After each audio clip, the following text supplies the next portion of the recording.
Si vous n'êtes pas brisé sur la terre, c'est que le ciel n'a rien à vous offrir. Car ce que Dieu commence dans le brisement, il achève toujours dans la gloire. Donc, accepte le brisement et laisse Dieu accomplir son œuvre dans ta vie, car il n'y a pas de gloire sans brisement. Donc, ta vie détermine quelque chose.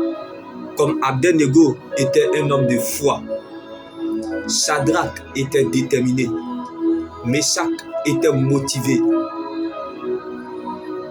Ils craignaient tous en l'Éternel et espéraient en sa bonté. Mais malgré les efforts, ils étaient toujours dans la fournaise de feu ardent. Je ne sais pas là où tu te situes, si tu ne sais où mettre la tête ou quoi faire. Si tu as tout essayé et que tu n'arrives même plus à joindre les deux bouts, comme Abednego, Shadrach et Meshach, dans la fournaise de feu ardent, malgré leur bonne foi, ils étaient toujours dans la fournaise de feu ardent. Si tu dois mourir dans sa présence, meurs s'il le faut, car Jésus-Christ est dans ta fournaise. Tu peux tout perdre sans avoir rien perdu parce que tu demeures dans le véritable. Jésus est la puissance d'une vie impérissable. Alors attache-toi à ce que tu crois, à la parole de Dieu. Car nous n'avons que le nom de Jésus-Christ. Ne nous donne pas la victoire, mais nous confirme plutôt la victoire. Donc un véritable enfant de Dieu a la victoire avant même le combat.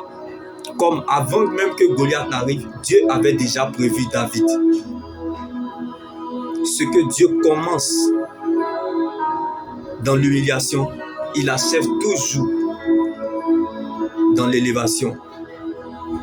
Comme David dans la bataille comme Goliath, l'Éternel est devenu sévère parce que David se trouvait dans la présence de Dieu. La prophétie d'une personne est pour toi.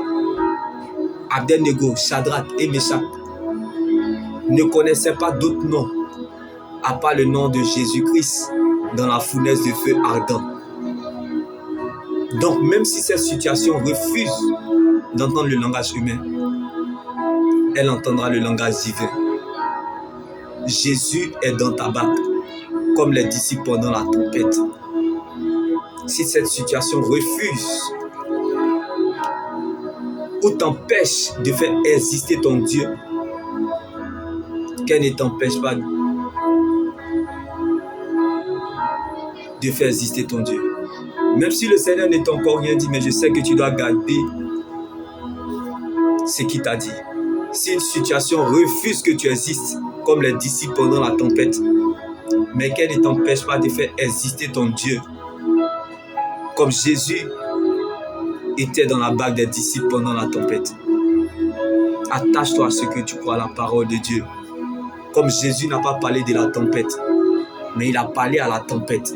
Tu es le résultat de l'amour inexplicable de Dieu. Donc les obstacles ne peuvent pas changer le résultat. Shalom.